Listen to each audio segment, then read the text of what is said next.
Good afternoon, everybody, and welcome to Chewing the Accounting Fat, our episode 6 for 2021. We've got a huge amount of people that have registered for today, so we'll let a few people in, and then I'll look to introduce you to my co-host, which has always got a lot to say. And Jason, we might, while we're just letting a few people in here, mate, you happy with the Bombers going through to the finals? Yeah, absolutely, PJ. I'm just sort of biting my tongue. We did have a little bit of a banter off air about that guard on your left hand, which we might just leave that for a little while. But yes, the Bombers are up and about, and I guess you got to be in it to win it. What have we finished 11 wins and 11 losses. So, 50-50 record, we limp into the 8. I think if you look at the top 6, they're a fair way away from everybody else. But hey, it's exciting to play finals. Right, it is exciting. Yeah. It's one thing we're not doing, being the Blueies, and we'll be replacing our coach probably in the next 24 hours. But we'll see what happens. Hey, you know what? I interestingly saw a win-loss record for his first 50 games, and they compared it with Alistair Clarkson and Damien Hardwick's. And David Teague's record is actually better than those two in his first 50 games. Yet they're out to get him. I really feel sorry for him. It's a tough. I don't know why you take a job as a coach in the AFL. I really don't know. It's very rarely that people, go out on a high. Really, and the pressure and. Correct, and I think that's the whole thing. But look, we'll talk footy. We'll get off footy, but I think we've got majority of everybody in there. So, ladies and gentlemen, it's my pleasure to welcome you all back to our special session of Chewing the Accounting Fat. You've been following us over the last. What are we sitting in now? We're nearly the end of August, which is quite incredible. And I'll quickly introduce Jason Cunningham from The Practice. Mate, happy anniversary. It's been about 12 months since we launched our Chewing the Accounting Fat show in that cafe for about 5 minutes when we came up with a name like that. Yeah, absolutely. Well, it's a bit like it's like the whole virtual dating you and I over the last 12 months. We haven't really had a chance to see each other in person. And I know that you are a bit of an expert on some of those dating apps. So I'll just follow your... No, look, in all sincerity, it's been great to have this opportunity for you and I to get a chance to rekindle our old friendship and also, have some conversations with people in our industry about things that are pertinent to what it is that we're doing. And, if there's one thing I've always loved about the accounting profession is the fact that we do come together and, we've tried in the old days, Janso, when we used to go to conferences and had a whole heap of fun and share ideas. And I guess that's what we've tried to do is sort of replicate that. And just bouncing ideas, whether it be team members, whether it be, technology, whether it be how to run your business, whether it's engaging. And now we've got we've got a pretty awesome guest on today, which is a privilege to have him here. And get to ask him a few pretty pertinent sort of things as to what's his members and what the members of IPA are facing at the moment. Agree, mate. Now, as a few more are still coming in, please, there's a chat bar, there's a Q&A bar. We're going to go through a fair bit today. But for you, Jace, just as a quick one, because you mentioned a few things there in terms of some of the content we've actually gone through, and obviously we're all at home, we're still in lockdown. Yeah. But your home's looking nice. Yeah. Any standouts, mate, apart from obviously what we're going to go through today with our special guest? Any standouts for you over the last 12 months? I mean, it's no secret. I enjoyed the conversation with Trent Ennis from Xero, and we had a bit of Xero and APS sort of reckon conversation, so that was pretty cool. I also enjoyed the conversation with a young woman. I think her name is Melissa David from Client Partners, and her role as head of growth and engagement. I thought that was really interesting, and I guess I just enjoy having conversations and sharing ideas. I mean, I guess the way I try to make a decision and as a leader in our organisation is I'm a bit of an inclusive decision maker, and where I like to get ideas from other people as to how they see the world and what lens that they see the world through. And that's why I really enjoy, the people that are on this call, that when they jump on and they ask questions or we get into the chat box and all that sort of stuff, I really love that because everyone's circumstances are different. I just saw something pop up there where someone was mentioning that, we're in Queensland, the world's a little bit different in Queensland. And don't we know that? I mean, Noosa is God's country. We all know that. And we're living here in Melbourne. It's we're pushing into spring. It's 11 degrees. We're locked down. We can't do anything. So, yeah, it's good to hear different insight from other people and the paradigm that they see through. So that's my favourite part of it, PJ. Agree. Thanks, mate. Thanks. And look, I agree. And to Burjo, thanks for that message, mate. So to people in Brisbane that aren't in lockdown, enjoy the freedom, because it's not nice being in it. But let's get to our guests. Like we've been saying over the last 12 months, these shows have been super popular, and we've been privileged, I suppose, Jace, to have the people and the caliber of the people that we've been able to chat to with their stories. And today's no different. Today I've got the pleasure of welcoming the Chief Executive of the IPA, Andrew Conway. Welcome to our show. Yeah, thanks, Paul. Jason, good to be with you, and congratulations on your anniversary as well. Happy to talk footy, Jason, about the Swans up and about as well. So we'll see. Not too sure if you are an AFL follower, if you're too happy about umpiring and timekeepers and for the poor old doggies getting pushed out of the four. But anyway, that's another story. Yeah. But no, good to be with you guys. Where else would you rather be? That's exactly right. Mate, I might start with you, Andrew, in terms of just working through, obviously, we've got three main governing bodies, and I think even offline you were talking about the NIA and then moving to the IPA. And maybe for everyone online, maybe share with us a little bit about your role and your responsibilities as the Chief Executive of the IPA. Look, thanks, and really appreciate the opportunity to have a chat. There's a lot to talk about, and one of the subjects I love talking about is the IPA, so feel free to shut me up if I talk too much about it. Look, we, as an organisation, we're one of the three recognised professional bodies.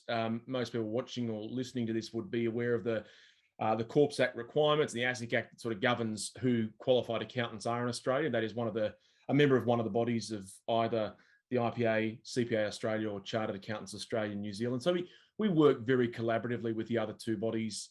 We jointly sponsor, and we're members of the Accountants Professional Ethical Standards Board. We work collaboratively on submissions. So, but we obviously compete for members, and that's what we try and we strive to achieve. The critical thing for us, I suppose, people often say, why do we have three bodies in Australia? Why not just one? Very happy if it was just one body, just quietly, but that's another story. But it's a function of history. So all the bodies in Australia have been around for a long time. We're actually approaching our centenary as an organisation. CPA Australia been around for probably about 130 years. CA is probably about the same, thereabouts. So we've all had a long history of association in Australia. I think from my point of view, it's about really focusing on what segments of the profession we predominantly serve. We've got members in all segments of the profession, but by and large, most of our members will work in and with small businesses every day. That's either as accountants in business, as financial controllers or accountants within an SME, or members in practice serving their client base. About 5,000 accounting practices in our network. In total, over 42,000 members and students, which has grown pretty significantly from the days of the NIA. So that's sort of our lot. When I first came to the role, we were getting involved in, advocacy issues about the audit of hedge funds and all sorts of stuff. And our members don't do that. Why are we at the table with this sort of stuff? So we do try and stay tuned into members and what members need and go and advocate for that. And there's a lot to advocate for at the moment. So that's sort of our patch. We've got offices right around Australia. Principal markets outside of Australia are the UK, when we took over the Institute of Financial Accountants and worked with them very closely in the UK in 2015. And that's been going gangbusters for us. And also China is our fastest growing market outside of Australia. So our offices in Australia, London, Beijing, Shanghai, Hong Kong, and KL in Malaysia. So it's, can I jump in there if you don't mind? And welcome to your first Chewing the Accounting Fat show. You'll sort of get to start to understand that where there's a void, my voice tries to fill it. No, it's just one of the few gifts that I have. Now, one of the questions I want to ask you, Andrew, is there's a lot of public practitioners out there. I'm just going to sort of jump straight into the whole lockdown piece, predominantly in Melbourne and Sydney. Appreciate that's not going on. That's not too much of that sort of stuff going on up north in Brisbane, Vegas and the like. But, one of the things that always sort of struck me as confusing is why, if I am a public practitioner and I'm running and doing some accounting work and I'm the only person in the office, why can't I just drive to work, put a mask on, get out of my car, go into my office, take my mask off and work? Were you having some conversations with government about that and lobbying for that? And was there much success? And can you talk me through that sort of stuff? Yeah, look, in fact, the lobbying's ongoing, and it's a frustration that members have right across Australia, but particularly in areas that have been more recently locked down or locked down for a period of time. So New South Wales, Victoria in particular. Um, Last year, when Victoria had the extended lockdown period, we made repeated pitches to the government around being classified as essential or authorised workers. Got myself appointed to the Premier's the COVID Recovery Committee, where it gave us a chance to put those issues on the table and say, look, these are real issues, not just about getting access to offices, but actually about getting access to the hardship grants that are available for accounting practices, because a lot of small practitioners and sole practitioners are doing it really bloody tough at the moment. The amount of unbilled hours, and I don't need to tell you guys that. So we made that pitch. Now, we haven't been successful. Now, that's being very blunt about it. Government doesn't see the role that accountants play. State governments, Victoria and New South Wales, don't see those functions as essential or warranting an authorised worker permit. Now, being frank about it, I can understand their position to an extent, right? I get what they're saying. They want to limit the movement of people. Is it possible for us to be doing our work from home as accountants? The answer is yes, if you're equipped to do that. That's a really good point, Andrew. If you're equipped to do that, and I hate to cut across you, politics drives me insane. I'm starting to get frustrated having this conversation, and I am very well aware that you're not an advocate for the government; you're an advocate for us in public practice. But where I cannot see any form of common sense at all is how a person cannot go to his or her office with no one else around, turn on their computer and lodge tax returns and get people refunds, because a lot of people out there, a lot of our clients are doing it hard and looking for their refunds. And some of our public practitioners require source documentation. If they had a little flap, they could drop the thing in there, they could open the thing, do a tax return, get someone a refund. But anyway, our argument to government is it's got to hinge on common sense, and government agrees with that. They've said it's got to be a common sense approach. If you fundamentally can't, there are examples where, of course,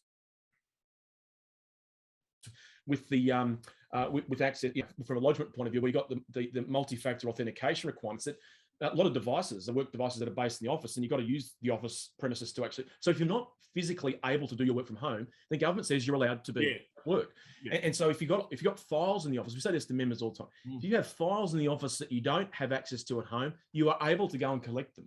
What government says is you're just not allowed to work permanently from the office, and it is a blurry line, and Jay, I share the frustration because it makes zero sense to us. And I think, look, Andy, I think that's a really pertinent point that you raised in, and I think we should jump off this before I have a coronary attack. But I think the point is this: if you are unable to work from home and you are required to go to the office, you are allowed to do that. But I think it's open brackets, don't take the piss, close brackets. I think that's the way, So that's a really good point. And my blood levels have gone down a bit there, PJ.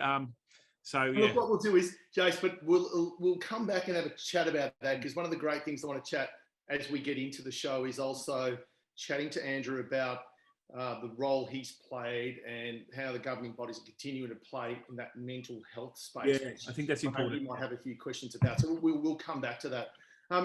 Look, I've had the pleasure of chatting to Andrew quite a bit this year, and just the number of things, and every time we've caught up, whether it be on the phone or for a coffee, it's been great. So I really appreciate it, mate. And now you're on this, which is even better. I know we've spoken a bit about things like recovery, resilience, rediscovery. I know you play a big role in positioning ourselves on a global scale as well. Are you okay to talk about some of the key things around recovery, resilience, and rediscovery? Look, absolutely. I mean, I think what we're trying to do is take a pretty structured approach. And I've got to say, we've got to come to this conversation around, COVID response and pandemic response from a point of trying to sort of show some empathy to members who are struggling. Our payroll gets processed every fortnight. I don't have to worry about that. But members are in a very different situation. Their clients are in a very different situation. So just start by saying we acknowledge the fact that, I'm trying to toe a very careful line of trying to lecture people about, hey, it's just not difficult. How we're going to respond? We'll get through this. When for many small businesses, that's not the case. Okay, so just to put that out there to start with, but we've tried to take as an organisation a very structured approach to this. So it's first and foremost looking at how we respond, then how we recover, and how we can think about reimagining. In each of those areas, the respond piece has been focused on people, and predominantly on our own organisation, making sure that to the extent we're able to, not losing any staff member as a result of the pandemic. That is in terms of having to terminate their employment or restructure otherwise, but making sure that people feel supported. And I think fundamentally, whether it's members or whether it's clients, accountants are leaders with their client base. We're obviously trying to lead our membership base. What people look for from their leaders, I think anyway, is to absorb their fear, so that when it's all happening around them, they're looking to people to say, is there a way through this? How are we going to get on with this? So I think the professional bodies have had a role to play to step up and actually provide some sort of direction that will give you support. So the immediate term response is securing our own people so that we're in a position to support you, making sure our members are then supported, that we're tapped into what members are saying and needing, and then we actually go and hit government about that, because that's really critical to have that view, have that voice. So that's been the respond piece. The recovery piece is then, just as an organisation, obviously had to transform the way we do knowledge transfer and training and so forth, and that's changed forevermore. I don't think there'll ever be a time when we'll go back to, a person going into a CBD office to do a 2 or 3 hour SMSF update. That's just not going to happen anymore. And that's not a bad thing. It's just changed. I think there's still a need for, and members want to do the residential learning model, which is really key, because we know that accountants on tour, what happens on tour stays on tour, but it's there is a lanyard effect. I think accountants love getting a lanyard on and having a bit of fun. And that's so there needs to be a lot of that fellowship that goes on. But the really exciting piece, I think, is, are we able to light a fuse on the reimagine stuff? What is it this pandemic has taught us about our profession that we can do differently? Where are the opportunities? That's not going to be right for everyone, but is there a way for us to provide some content to feed a conversation about the reimagining the role of the accountant? This crap about compliance being dead, if it wasn't for compliance, accountants would have been run out of town in the last little while. I think compliance has held the profession together, but the way we do compliance is dying.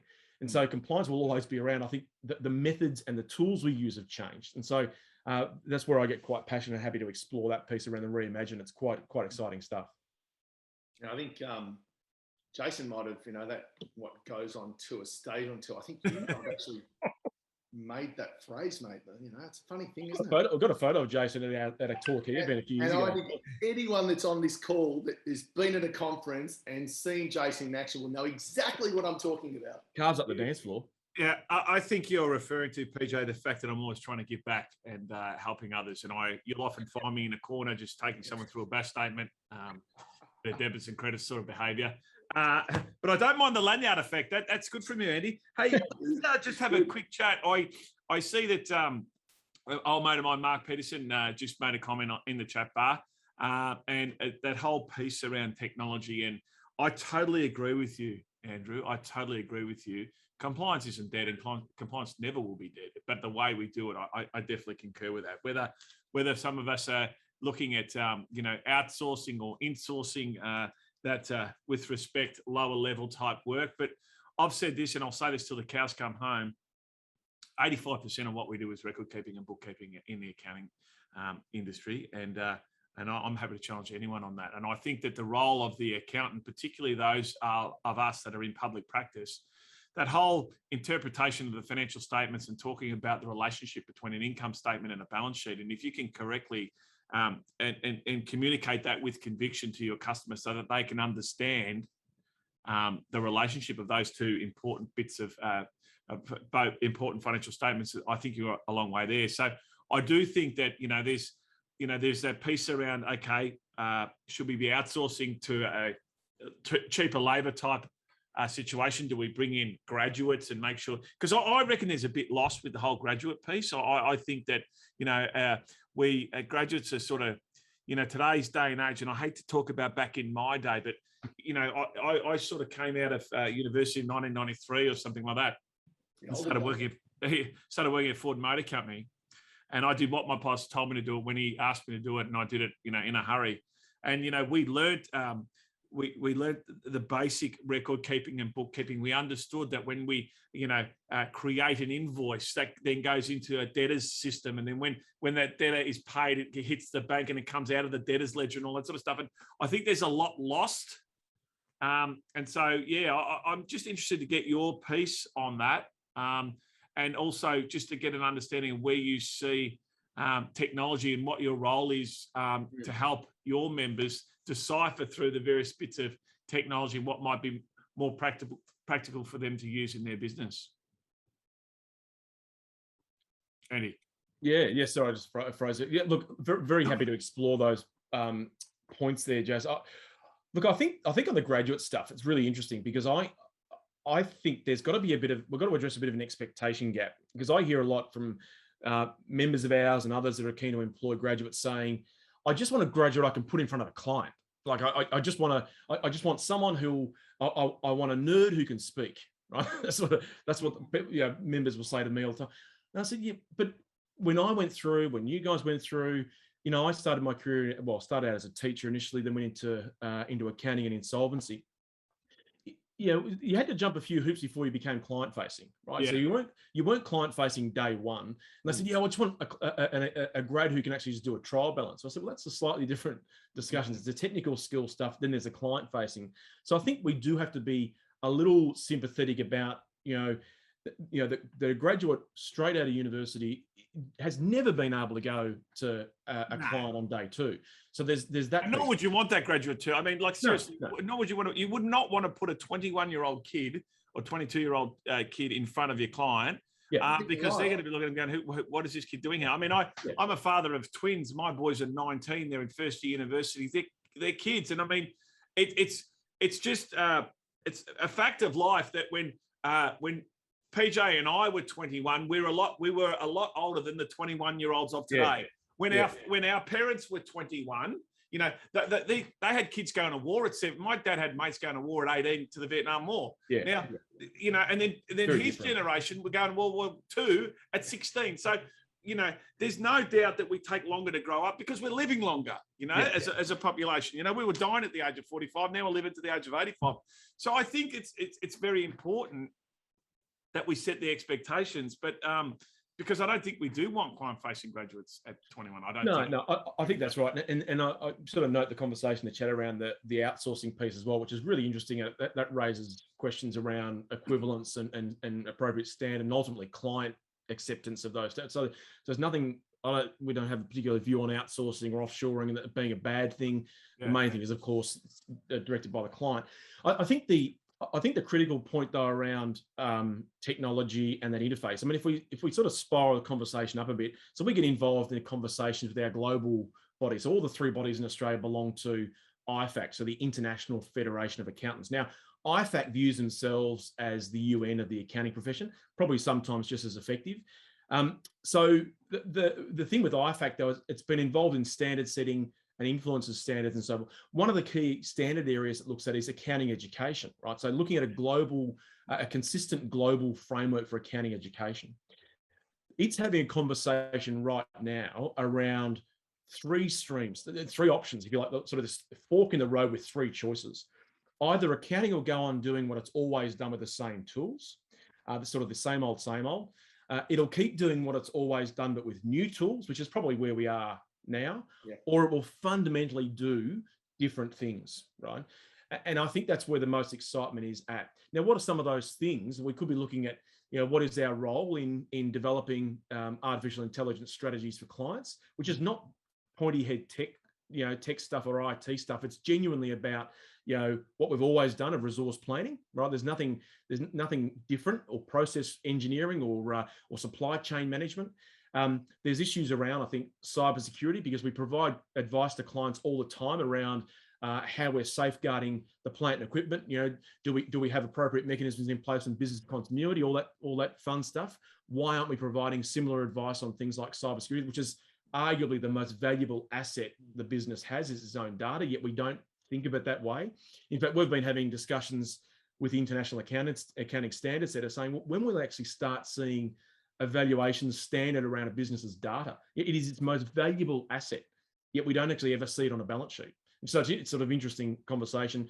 And so I think the other piece is around sustainability advice. Now, that's not, to those who are a bit skeptical or worried, that's not about, triple bottom line. It's fundamentally about how does this entity interact with the various communities that it operates within. So whether it's the physical environment, the virtual environment, people, financial resources, the manufactured capital. So thinking about genuinely, although we talk a lot about integrated reporting, I genuinely feel that integrated reporting light, which is a framework that's been developed now, that's available for SMEs, is a tremendous opportunity for our profession. Integrated reporting light for SMEs in particular is a tremendous opportunity for our profession to get into and lean into, which takes us beyond. So the financials just become one component of the advice. And I think it provides an immense opportunity for us to be thinking about that reimagined role for our profession going forward. So I think there's tons of upside, certainly some uncertainty to navigate, but heaps of upside for us to be focused on. And Andy, I think that's where the trade-off is, the trade-off is around creating and driving efficiencies in the compliance piece and building the financial statements. So driving as much efficiencies as you can, whether that is via better use of technology, whether it's outsourcing, whether it's, bundling in your grads and doing that sort of stuff. The second piece is then, but if you do go down the outsourcing path and all that sort of stuff, you don't want to lose that IP and that intel, because we do want to be grooming graduates, because when we put our business hats on as shareholders of our businesses, we understand that typically the best return on our labor is at the lower level labor. So, graduates and wherever people pay them, but around 60, 65, 55, somewhere around that range, once you get your graduates up and running, you get 4.5 times return on that labor. So from that perspective, that's important as well. And it's that big trade-off. And then if you can drive efficiencies to produce that output as you run it through your production pipe of putting together the financial statements, then there's a little bit more in the wallet for the customer, so that you can provide that value-added advice that you're talking about, how the business interacts with the rest of their customers in the market. I think that's where you can get some really good value add, and then strengthen the relationship that we have with our clients. But yeah, I agree. But I think though, I still do some work with the universities and teach with some of the programs just on a voluntary basis, mainly because I love it. And universities have got to step up to the plate too, though. And I think the way in which we've been teaching accounting fundamentally has to be rethought. I mean, the accounting curricula has not changed, dramatically for at least 20, if not 30 years. I mean, probably even beyond that. We're still teaching consolidations. We're still teaching, and that's some of that's important stuff to cover off. If you get a job at KPMG and you're consolidating BHP's accounts, that's what I'm saying. I mean, but the reality is, 99% of businesses, it's not going to matter, about some of that stuff. But the reason universities, of course, is their own business model, because the Bachelor of Commerce degree, particularly accounting majors, are cash cows for universities, right? Yeah. And they are really strapped at the moment, so they're very reluctant to make any key changes. Yeah. But they've got to be thinking, like, are we really going to be turning away a graduate down the track or an applicant down the track who comes to you with a whole bundle of micro credentials to say, I've done a bit with a Harvard online course, I've done this Oxford thing, did something at Uni Melb, I've got something from UQ, but I don't necessarily have the testimony on the wall. Right? I don't have the degree on the wall. We're not going to turn them away. It's competency based. Like if you've got a graduate who turns up with the skills required, it's going to be critical.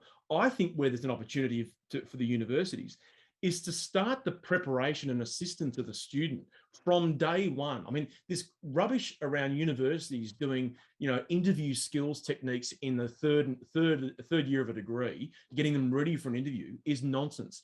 Those skills have to be developed from the minute they commence the studies, even probably before that. They're saying, what is it about your coaching that you did in your footy, coaching an under 14s footy team? What was about leadership there, and how do you can capture some of that learning? What was it about your job at Macca's? What was so important?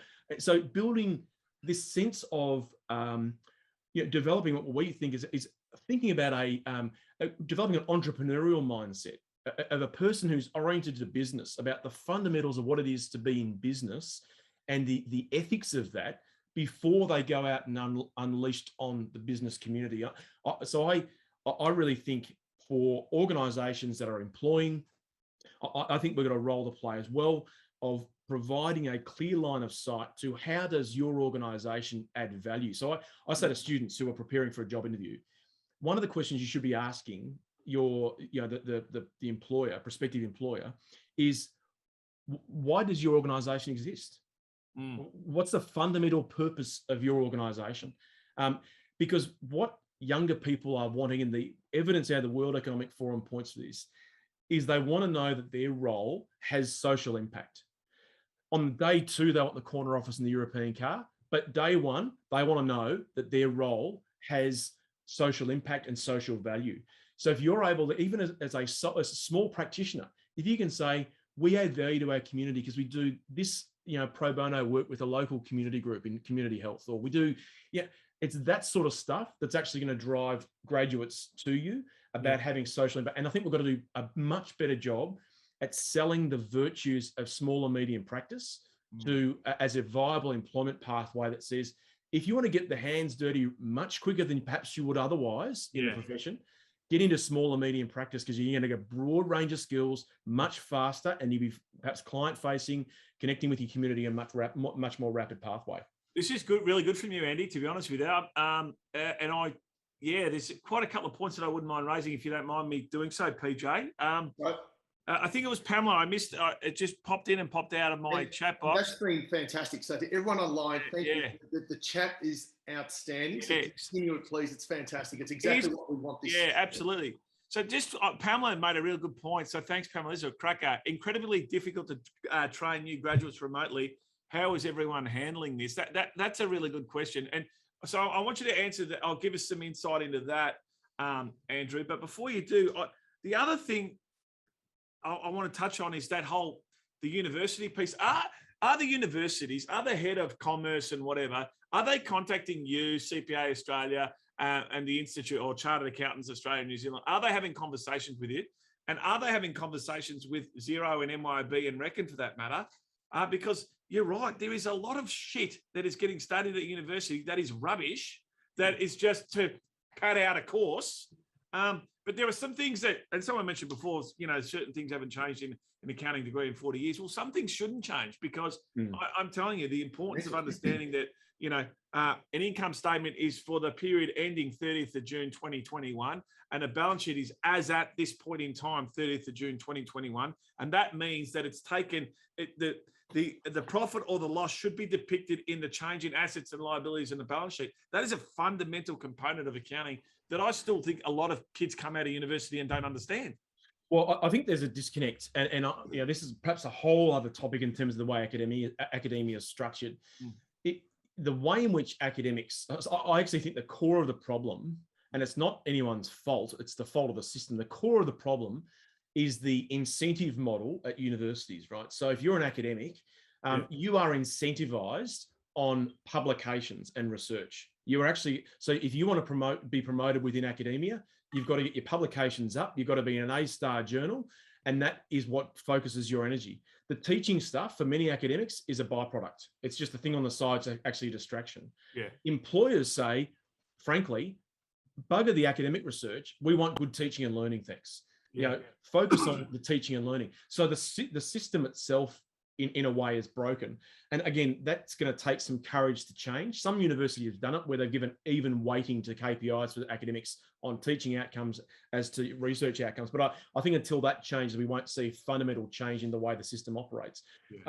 But issues around how we train remotely, perhaps is one of the byproducts of the pandemic and the digital age we're in, the acceleration and take up of IT platforms in the last 18 months has really enabled brand new platforms to emerge. So we're now appointing employees without ever having set foot in an office, and I think it's just happening organically and will continue to evolve. But I think organisations need to be nimble as well. Discussions around hybrid working models and what does it actually mean for accounting practices and how do you actually track that, opens the door to a really interesting conversation of what staff are wanting by way of their experience.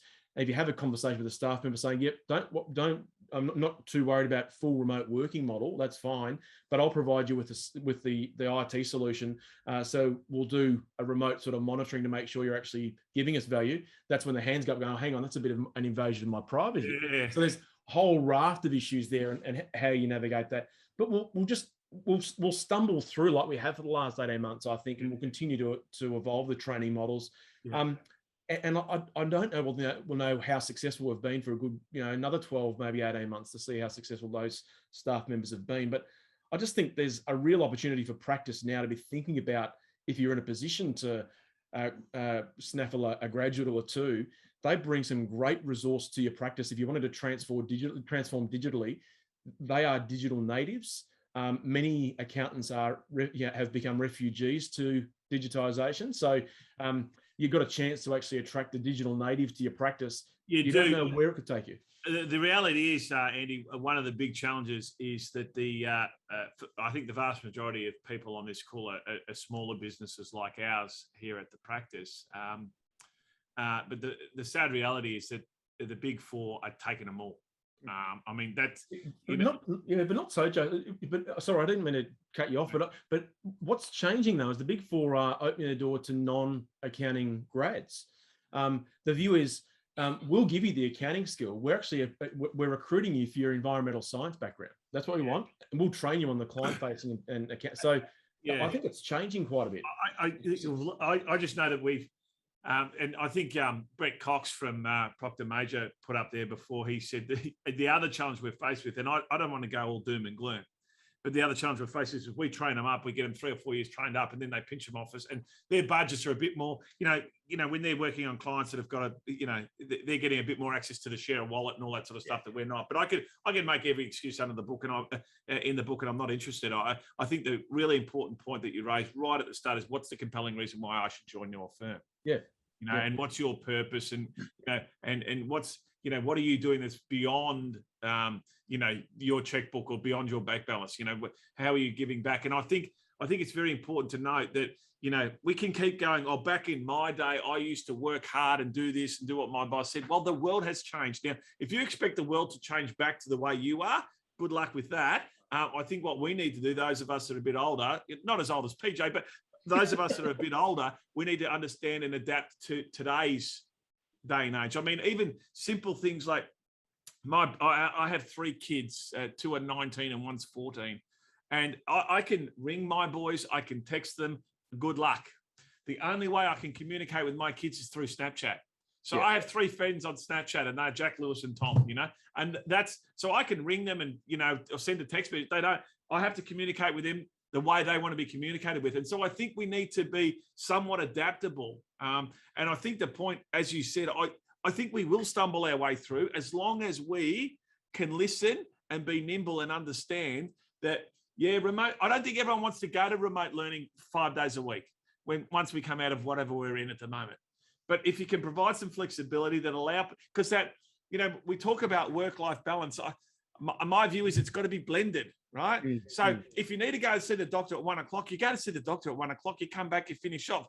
Some people might want to have a workout at 3 o'clock in the afternoon, go and have a workout, come back to work, take an hour and a half, 2 hours off at that time, and then work through till 7, because that's what suits them. And that's a piece on flexibility as well. Yeah, I think it's so important. Like we've got to be. Jace, if I can just interrupt for a sec with Andrew, because I want to try and bring what are other? Are there ways that we can learn from other countries? I know that you sit on a few boards as well, Andrew. Whether it be the AI piece that we spoke about before with artificial intelligence, or flexibility, or there's a number of different aspects in there that we could use. But are there things that are happening overseas in the US, in New York as an example, that we can be learning from and it probably falls in line with your words there in terms of reimagining it and how the reimagining can actually take place here in Australia? Are there things that we can learn from what they're doing? Yeah, look, the interesting thing I think, and I'm not suggesting that Australia is behind the 8 ball here, but there are, around the world, the conversations that are taking place, that we're privy to at least, are very much around the reimagine piece, around having the conversation now, as hard as it seems when you're sort of in the middle of a pandemic, particularly if you're in lockdown at the moment in Australia, it's hard to be thinking beyond that. but we need to be building those structures now about where we can take the profession. One example, so when we sort of saw this emerging from an AI piece, we thought, well, there's actually a role for the profession to play here, and we didn't see a widespread application of training that was available. We actually went out and actually wrote an AI course for accountants. It's an executive certificate we're about to launch. So I'm not wanting to do the whole advertorial on you, but it's a chance for us to, over 6 or 9 hours, of building a member's understanding of what AI is, what it's not, and providing some frameworks around how AI is being used in accounting. It doesn't touch the construct of an algorithm, but it talks about how you as an accountant, particularly in small practice, could provide this advice to your client to build an AI strategy for them, right? So it's actually about using stuff that's there already and how you can, so it's a facilitated workshop type approach in a structured education setting where we'll walk you through. It's all online at your own pace. And you can do a very base level AI course that will build your understanding of these opportunities. So you should be providing that advice to your client, because, we do it every day of the week when it comes to, accounting software. Why aren't we going that step further? So I think that's a tremendously significant chance and a growth area for the profession. Understanding the difference between assisted and augmented intelligence, this notion that, we'll all be run out of town, autonomous intelligence. Autonomous intelligence doesn't exist at the moment. So we should be making hay while we can. But being involved in that conversation, I think, is really important. So other places around the world, Paul, are actually having those conversations now. And I think we need to be thinking as a profession in Australia, what's right for us and how do we actually create that conversation and that setting and have some space for that. And I said, it's really tough when you're dealing with, Service New South Wales or a COVID hardship small business grant in Victoria and the rubbish that hangs off all of that.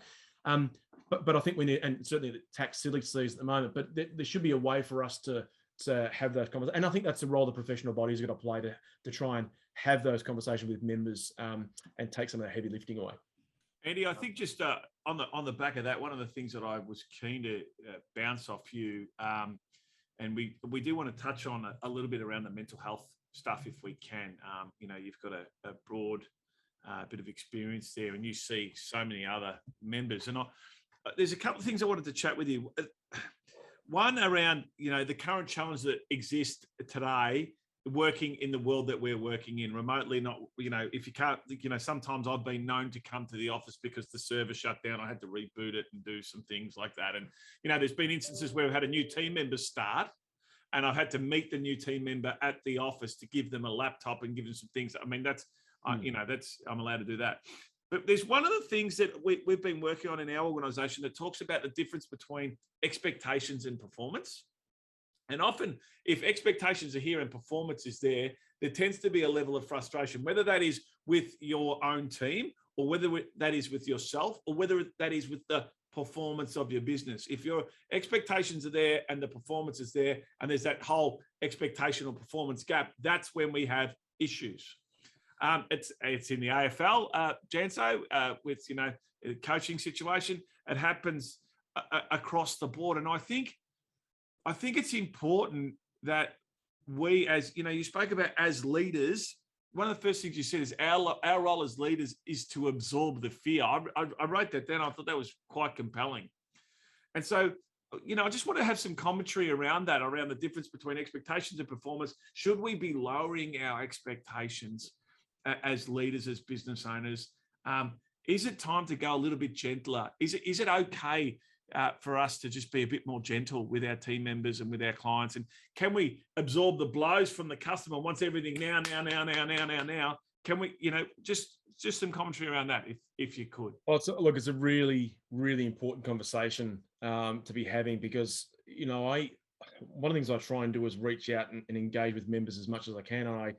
And I set myself a target of, when I became CEO, of contacting every new member just to introduce myself and give my mobile number if they ever need it. I still do that to this day. In fact, I just did a batch of that this morning, actually. The feedback even from new members was really profound about just how visceral the challenge is. And it depends on where you are and where you're at in your practice and which community you're operating in. But I've run seminars recently with members that have lost clients to suicide repeatedly. as in, that's a repeated story we hear constantly around the challenges faced by clients. And so that's one thing about the role that you have as an accountant in practice, to lead and support your clients and obviously the challenges they're facing. But the realization turns to, well, who then is there to support you as the professional hearing that day in, day out? And so we ran a session. So when I said before I joined the Victorian COVID Recovery Committee, and coming off the back of the long lockdown in Melbourne last year, where a group of us were brought together when they announced the easing of restrictions. And literally the day before, I had a session in Western Victoria where members are saying that I had 4 members say each of them had lost 3 clients to suicide in the last week. My God. And I went into the session with the Victorian government where they said, everyone sort of praising the Victorian government, saying, thanks very much for easing restrictions. And I said, look, I'd be doing our members a disservice to thank you. I said, I'm not going to thank a government for giving us back our freedoms. It's not going to happen. There are people who are dying on the back of this, not just from COVID, but of course the long-lasting mental health impacts that should be just as importantly discussed as the other health impacts that are facing the community. So we went through down the path of working with the federal government, with the other bodies as well. We put in for a government grant. So we fund a research centre with Deakin Uni, and that research centre put a submission to the federal government. We had the PM and state premiers were involved as well. But the PM just said, what do you need? So we need you to recognise the fact that in communities, the accountant is the advisor, the trusted person to whom many people will turn to for advice when the chips are down. In fact, in Australia, 9 times out of 10, the accountant is the first person that a small business owner will turn to for advice, not about tax compliance, but just about when it's about to hit the fan, it's the accountant that gets the call. Yep. So we said we need that understanding. That's the relations that exist, and that there's a significant mental health concern we have both for the small business owners and for the accountant as well. So the government said, well, right, we'll stump some money up. So they funded a project which is called Counting on You, which is $2.2 million that goes to the 3 bodies plus, or primarily through the research centre, but it involves the 3 accounting bodies together with Beyond Blue and various WorkSafe agencies. And its task is to train 5,000 accountants and financial advisors as mental health first aid practitioners or trainees. That's not to turn you into a clinician. It's like you would do a St. John's ambulance first aid course, that if somebody falls over, you're there with them, render sort of first responder assistance, and your task is to get them to clinical support as quickly as possible. Yeah. So in your practice, Jason, it would manifest like you I'm sure, Jason's your computer monitor. You'll have the reference number for your solicitor or a solicitor for your clients, as well as a financial planner possibly, and a few others. Where's the referral line to a psychologist or a GP specialist in this space? And that's where we're trying to get to, of actually, when a client's sitting opposite you, virtually or in person, crumbling, who do you turn to? Who do you go to for advice? So Counting on You's underway now. All the professional bodies, no one's got a mortgage on this from a brand point of view. It's just the right thing to do. Step 2 is actually a train the trainer model. So in community, there'll be mental health first aid trainers designed to create this ripple effect. And it's absolutely fundamental. But we've gone one step further as an organisation, and that is we've put in place a program called Uprise for IPA members. And that's in partnership with clinical psychologists, so that when you've had that call or the series of calls from clients who are doing it tough, and you're taking all this stuff on yourself as the accountant, we'll provide you with free clinical support for you as the professional, as the accountant, to contact a clinical site just to download and talk it through. Because a lot of members were saying, I'm more than happy to help my clients, but then who's there for me? Yeah. And I don't want to go home and unload that to my loved one. So through the IPA, so we'll give you half an hour of, and it's, look, we'd love to be able to do more, but we provide, it's the first half hour of a consult with a clinical psych to say, right, let's get a plan going for you.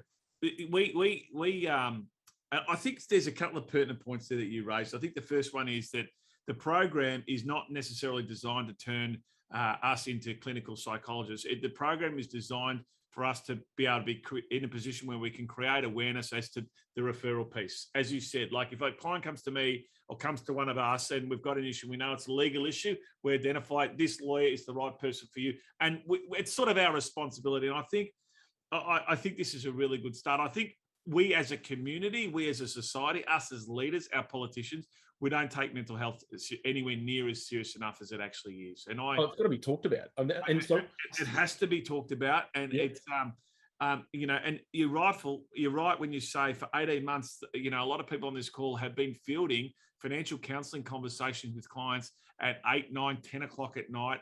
Every conversation we're having, for the most part, is people doing it tough somehow. Mate, we are struggling. I nearly used some of the French language that sometimes I tend to use. Just pull myself up there, which is good. But no, Jason, I had a call from a member of ours, Aubrey Wodonga Way. So she posted something on Facebook. It was a really innocuous. So on one of the tax and BAS agents Facebook groups, she posted a piece that just said there was one question, effectively saying, "Is anyone else feeling as overwhelmed as I am at the moment?" That's all it said. 500 plus responses, just going, "I'm struggling. I can't do it." So I gave her a call. I dropped her a line. I said, "Well, we can help out." And you know, as much as I'd love to be able to say it's open to any accountant, you know, this service from Uprise point of view, the main thing is having the conversation and knowing that there are vast numbers of accountants who are going through a similar experience, and that you're not alone. But when you actually have an ear, so what I do is I literally on Friday when I got that message through, I dropped the minister a call. I dropped Michael Suker a call to say, this has to be addressed. There has to be a message from government that at least understands. I mean, I just think it would go a long way. And I know that governments, you know, politicians, they're not always flavor of the month, but hearing a politician who's responsible for the ATO say, you know what, we respect the role that tax and BAS agents are playing right now. And guys, thank you. Just thanks for holding it together, because without tax and BAS agents, the reality is many more businesses would be going under. People wouldn't be accessing the support that's available. And I just think it's time that government stepped up and just showed a little bit of respect to the role that tax agents and members in practice are actually providing to the community. And that might just go as far as having the ATO just back off on non-essential communication right now. Yeah. Just ease up. That right there, right? Little things. That little thing there, Andy. Difference. You know what? That seriously, that would help my business. We got 50. We got about 50 team members here, 47 or something like that. Well, they're not here because I'm the only person at the office, obviously, and the only reason I'm here is because I couldn't work from home. Just so we get all that clear. But yeah, non-essential mail from the tax office, mate. We don't need it. Stop sending that shit because it's providing anxiety and making people feel overwhelmed. Yeah. And then and then you need all you need is one client to get ticked off because something was sent a week later or 2 weeks later that, you know, came here, and then we sent it there because we haven't got team members. One client gets ticked off. They contact one of the managers. The manager loses his or her mind, and the whole thing sends it into a freaking spin. Well, that's right. And look, there are other spaces around. I mean, on behalf of members, I sit on the PM's deregulation task force panel, and there are examples in there, you know, beyond tax and compliance issues around things like audit. You know, at the moment in Australia, there's over 800 definitions of an audit. So legislation from state and territory and Commonwealth legislation, that's crazy stuff. Yeah. And we've got a declining number of auditors in Australia. You know, I know. In July, it's ASIC say the numbers are down to 3,550 auditors in Australia, yet the workload's increasing. So who's going to do it? And we say, well, there's a chance maybe to review some of the stuff that you got state legislation requiring a review, which is effectively an assurance review of it might be in some cases real estate trust accounts. You know, it's nonsense for that to be required to be undertaken by a registered company auditor. So we say, crack it open and just take, you know, perhaps look at other ways of addressing some of that regulatory burden piece. Yeah. But I just think there's the other one is around financial services we've got going at the moment. You know, the notion that a tax agent cannot have a conversation with a client. Don't start me. No, I'm going to lose it. If we go down there, it's not going to be good for anybody. And I'm going to start speaking in French. But it's cathartic, mate. So we're having conversations with them about how do we get a better balanced approach. You know, you got the federal budget, which provided incentives for people with low, particularly women, low superannuation balances, to be having conversations with advisors about their superannuation structure than the law prevents it from having. It's just nonsense stuff, right? So it is. And in practical, what happens is they then go and speak to a financial planner. The financial planner gives them advice. They take that advice back to the accountant. They go, is this right? That's what happens. Yeah. That's practically what happens. Yeah, so I think there's an opportunity around continuing contributions, establishment and wind-up of an SMSF. That should be in the constructive tax advice, right? The tax agent, structure advice. Yeah. So it stops short, in terms of products and composition of the fund and all that sort of stuff. So we're having that conversation with them, and we're keen to encourage that conversation. But it's and that's all that arises on the back of member feedback, right? So I think it's really critical. We've got to have those conversations. There's a whole lot of stuff that's going on that, as others I think are commenting around limited licenses and the cost of. Andy, can you do me a favor? Right. Can you do me a favor, please? Yeah. You said something that I just was, what do you call it? Irrelevant or non-relevant or non-urgent correspondence from the tax office. I have seen batches of that many letters coming to our organisation. Yep. Right? Your integrated tax account is zero. Like, what a waste. Why are you sending me that piece of paper, you idiot? Now we are in a process of changing our software so we can do it all online and electronically send it out, and someone's going to do this and a robot's going to do that and all that sort of stuff. But that non-essential correspondence from the tax office creates anxiety in organisations like ours. If you could just write them a letter saying, I'm the CEO, stop sending that shit, I promise you I'll buy you a gift. A very small, inexpensive gift, and obviously Janso will be paying for it.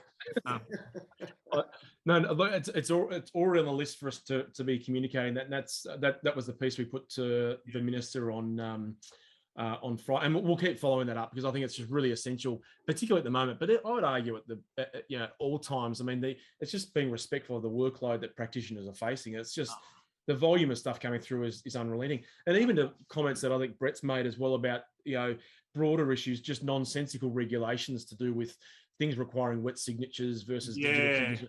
So part of the DREG task force, which might not, it's not front page news, but I was working on with them as part of the expert panel on modernising business communication, just removing legislative requirements that actually say this must be, there must be a bank check exchange, or there must be a wet signature on this document.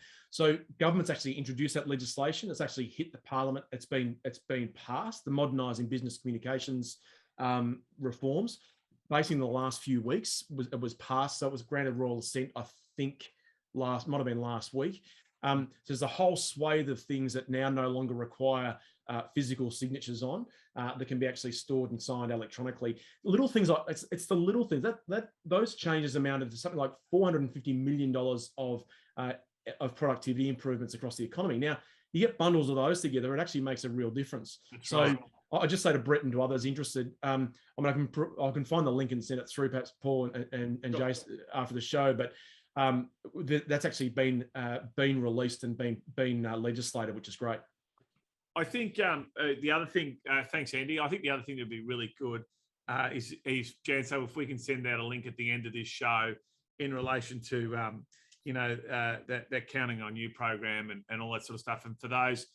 People on the call now, I know there's quite a few of them that are IPA members that hold that Uprise program as well. I think that would be great. And I think the more we are having conversations around mental health and how, the thing I like about it is knowing the warning signs to then put that person with the right expert, because the last thing we want to do is pretend or practice. I mean, I've been talking to psychologists for 30 years, but that's because I've got a shit ton of voices going on up here and everyone knows that I'm a little bit confused, but it doesn't mean I have the right or the skill set to communicate to somebody like a psychologist. And I think just making sure that we're all aware of it, creating sensitivity around it and the awareness piece so that we can just back off. I think, now every day's meshing into the same. You have conversation, you have stupid conversation. How was your weekend? Mate, I did fucking nothing like you did nothing. You know what I mean?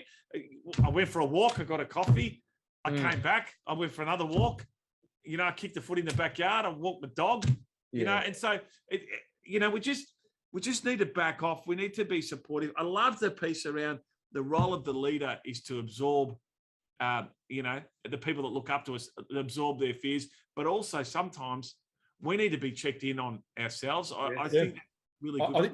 I think that's right, Joe. And look, I think it's the other key thing is around, I think what people are striving for, I think anyway, what people are striving for at the moment is authenticity. Yeah. And they're sick of, there's a sense, and putting politics aside, there's a sense that we get spun left, right, and center. And people are just saying, just give it to me straight. Like, just tell me. Let me know. Yeah. And so I think authenticity is really important. And part of that, I think, as a leader, is not being afraid to be vulnerable. And there's great strength in vulnerability, I think. And when you're talking to your team, saying, you know what, I'm just having a really crappy day. Yeah. So that's not to say that you're feeding the negativity. It's just being it's just being reality. It's being real, right? Just me, And I think the minute it's sort of aired and said, I think there's a sense that, and it's having conversations with people that are not going to judge and just go, okay, or the last thing you really need in that situation is a person who goes, oh, well, you reckon your day's tough, Jason. What about my day? Yeah. So that's the last thing. All people want is someone to hear them. And I think I think part of leadership is just being vulnerable, looking at the fears of people that are looking to you, but also making sure you're actively listening to them. And sometimes there is no response. Sometimes, and you can't do much. You can't wave a magic wand and fix it. Just to say, yep, it is crap, and it's okay. It's okay for it to be crap. I mean, I know, one of my partners, he and I just ironically had the same Tuesday where we both couldn't get out of bed. I mean, he was lying next to me. No, he was. We spoke. We both couldn't get out of bed. Right. Yeah. I got up, had a shower, had a shave, and it was like 7:45 or whatever. I was going to go down to get a coffee, and I walked past my bed. I just went back to bed. Yeah. And I said to him, Dave, I've never done that before. He goes, mate, we're just tapped out. It's okay. It's okay. And I guess, I'm living in Carlton at the moment, and I was walking last Saturday. I was walking along Drummond Street, and I saw a restaurant at 10 o'clock, 10:30. They had a little table at the front. They put a red and white napkin over it, and they were selling paninis and all this sort of stuff, and focaccias. So I said, oh, pretty cool. And I walked past. I said, I'll come and get one on the way back. I was going to the supermarket, a few other things, and I got back. It was 11:30. I go, one of those meatball paninis, they'd sold out. But she goes, we've still got margaritas, right? And I saw a few people standing around drinking margaritas. I go, how cool's that, right? This business owner's been forced to be nimble. The government forces us to be nimble. So they'd be nimble. I'll make a few extra bucks, see if I can pay the rent this week. And then our fearless leader gets up there and badmouths the people going on pub crawls. Well, hang on a minute, mate. Hang on. You've asked us as a business owner to be nimble, to be adaptable, to pivot. And these guys have pivoted. Right? And now you want to what did you expect them to do? And I think that's a really good, important point. It's just tell us what is actually going on. Be real with us. We will deal with it. Well, I think that's right, and I think if we allow ourselves to fast forward a bit and say, one of the big challenges that we've got, irrespective of where you are in Australia, it's pretty much the same. Where governments have just been going back to the well. There will come a point where there ain't no more money around to pay, to service the debt that governments got themselves into, and so these sort of days at the moment of just spending will come to an end. And I think our role from a profession point of view, because it's going to be pushed back to the small businesses to be able to tax their way out of and raise the taxes to fund this debt that's been, unprecedented debt levels, just ridiculous debt that's running. So I think we've got to be steeling ourselves to those conversations around small business productivity, what we need to be doing to help build the productivity, which goes back to the other points we raised earlier around the efficiency tools and productivity tools. When a little while ago, we published a white paper with Deakin on small business issues. So we've done 3 of them now. The last one was on R&D, tax concessions, which we think now's the time to really fundamentally rethink R&D. But the others have been on about small business productivity more specifically. And what we said pre-pandemic was that Australia's productivity rates we'd been in decline for some time in Australia in productivity levels. So it was becoming more expensive and less productive over time. And what our research pointed to was the economy was running at about 80% productivity levels, right? So if you assume that that GST receipts are around the 60 billion mark, again pre-pandemic, just by looking to try and boost productivity of small business by 10%, there's an extra $6 billion in the kit. Yeah. Right? I mean, pretty rudimentary maths. What we're saying to government is just provide that glimmer of hope to small business that says, you know what, if you're going to back yourself to run that cafe in Carlton, selling a paninis, government's going to get out of your way, right? So when we say, that's exactly, Andy, the small business owner doesn't want a handout. No, they just want. He wants the ability to run their business. They don't want a handout. Yeah. They don't want handouts. They just, that's a really pertinent point. And you know what? We're small business owners. Yeah, exactly. Running practices like this. I'm a small business owner. Yeah, and that's what we want.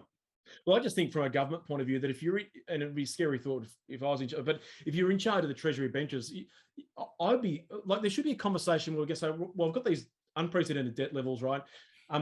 Why is there not a government in Australia talking about removing all taxes on a small business owner? Now, not on the company, but on this small business owner themselves from a personal income tax point of view, saying you're going to back yourself in small business. We're going to give you an income tax holiday for 5 years. Why not? Gee, wow. Hang on a minute. So here we go. Let's I'm going to run a ticket. Get Andy in as PM. Hey. That might not be, because I've raised that before with a few of after the politicians picking themselves up off the floor. So just think about the impact of it. Think about the message that gets sent to a small business. If you genuinely believe, and if I hear it being the engine room of the economy one more time, I'll reach for a bucket. But because government just consistently doesn't get it. They do not get the power of small. But if you genuinely believed that small business was the way out of this, get out of their way. Genuinely get out of their way and let them get on and do it. So I just think there needs to be some bigger conversation around what is some big ticket items that small business could actually be pushing or being used to actually fuel a recovery. And I think one of the critical things is just get off their back. Yeah, well said. Jeff, so I think that's a good way to finish off the it is show. A great way to finish off. And look, for all of you that have stayed online, thank you very much for the chat that's gone on, which has been outstanding. It's been the best one. Very much.